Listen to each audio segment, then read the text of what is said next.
ជំរាបសួរពុកម៉ែបងប្អូនថ្ងៃនេះខ្ញុំមកបង្ហាញពីរបៀបធ្វើនំម្កៅរបស់ខ្មែរយើងដែលមានរសជាតិឈ្ងុយឆ្ងាញ់ប៉ុន្តែដឹងទេថានំម្កៅមួយប្រភេទនេះគឺពេញនិយមមែនទែននៅប្រទេសកម្ពុជានិយាយរួមឲ្យតែមានបងប្អូនខ្មែរទៅដល់ទីណាគឺនំម្កៅមាននៅទីនោះហើយមែនទេនិយាយពីថាឃើញតែពណ៌នំក៏ដឹងថាឆ្ងាញ់ដែរមែនអត់ឥឡូវហ្នឹងទៅមើលគ្រឿងផ្សំទាំងអស់គ្នាហើយខ្ញុំបានប្រាប់សរសេរនៅក្នុងคลิปវីដេអូនឹងអស់ហើយគឺអ្នកទាំងអស់គ្នាអានមើលតាមនឹងទៅប៉ុន្តែម្សៅគឺយើងលាយរួចហើយផ្អាប់ទុករយៈពេល1ម៉ោងទៅ2ម៉ោងដើម្បីឲ្យឡើង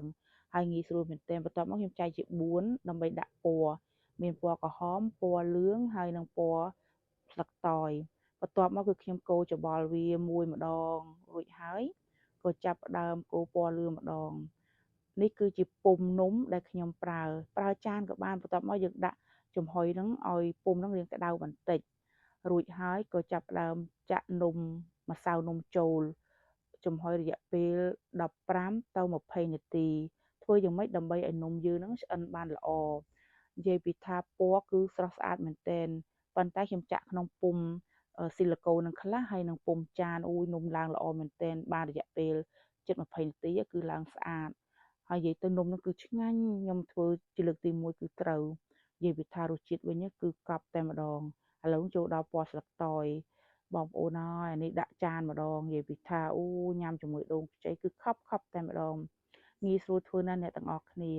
បន្ទាប់មកខ្ញុំកូរច្បល់មួយប្រអប់សម្រាប់មិត្តភ័ក្តិខ្ញុំជាមួយនឹងដូងខ្ចីនិយាយពីថារសជាតិគឺនិយាយថាឆ្ងាញ់តែម្ដងហើយនំម្កៅហ្នឹងគឺងាយស្រួលធ្វើណាស់អ្នកទាំងអស់គ្នាបើសិនជាចង់ដឹងច្បាស់ពីរបៀបធ្វើអាចឆាតសួរខ្ញុំបានណានិយាយពីថាអូខ្ញុំមើលបញ្ចូលសលេងបដាគឺឃ្លានបដានិយាយពីថាចង់ញ៉ាំហើយចង់ញ៉ាំទៀតសាច់នំគឺ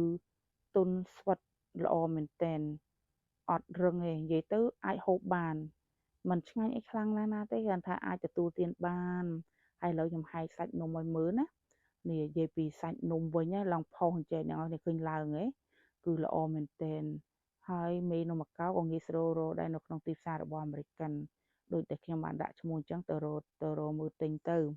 ហើយនិយាយពីថាអូយមើលនេះឆ្ងាញ់ទេអ្នកនរគ្នាមើលទៅដូចនំត្នោតមែនទេចាដល់ព្រួយមានពណ៌គ្រប់ពណ៌និយាយពីថាអូក្លិនបញ្ចូលសលេងបដៅស្រក់ទឹកមាត់តក់តក់និយាយពីថាអ្នកទាំងអស់គ្នាអើយនំម្កៅរបស់ខ្មែរយើងគឺឆ្ងាញ់មែនទែនហើយអរគុណការមើលវីដេអូនេះអរគុណច្រើន